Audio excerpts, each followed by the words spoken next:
Greetings, my scattered sisters and brothers in the Lord. Trust you know the Lord is with you wherever you find yourself scattered today, and that you know that His presence with you is more than enough for whatever you might face today. I want to spend just another couple minutes on that first miracle that Mark narrates about Jesus casting out the unclean spirit from the man.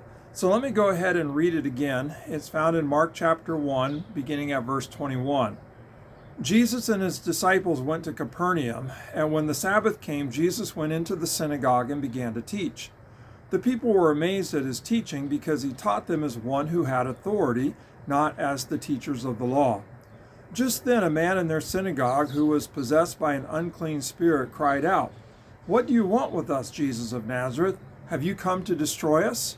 I know who you are, the Holy One of God." "Be quiet," said Jesus sternly. "Come out of him."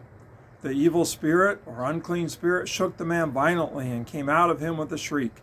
The people were also amazed that they asked each other, "What is this? A new teaching? And with authority. He even gives orders to unclean spirits and they obey him." News about him spread quickly over the whole region of Galilee. Now, what I want to highlight is that the unclean spirits recognized who Jesus was, the Holy One of God. And Mark has told us at the very beginning of the gospel that Jesus is the Christ, that Jesus is the Son of God. Nobody else knows this, but we know it as the readers, and what we discover is that this unclean spirit recognized immediately who Jesus was, recognized Jesus' authority, and knew that Jesus had authority over him, over the unclean spirits. And everyone else in the story, they're trying to figure out who Jesus is. And that's a pretty big question. Who is Jesus? And that's going to be the question through the first 8 chapters of the Gospel of Mark.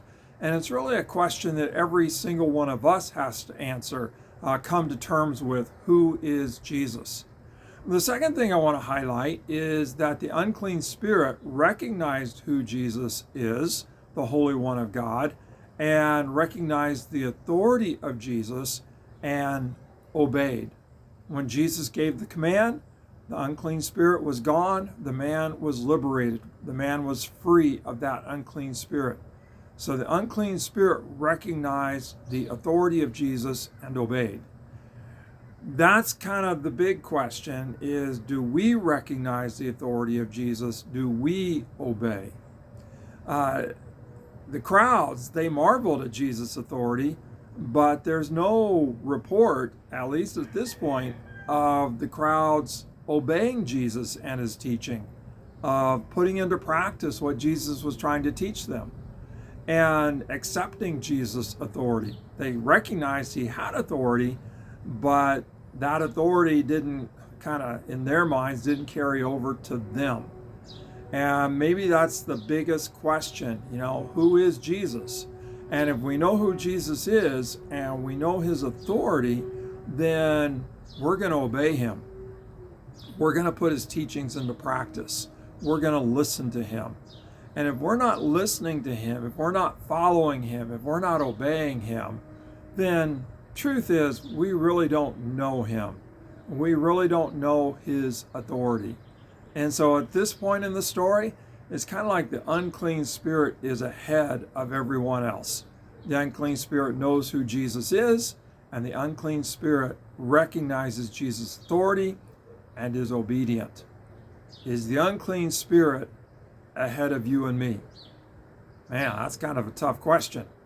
But by God's grace, we can know who Jesus is, we can recognize his authority, and we can obey.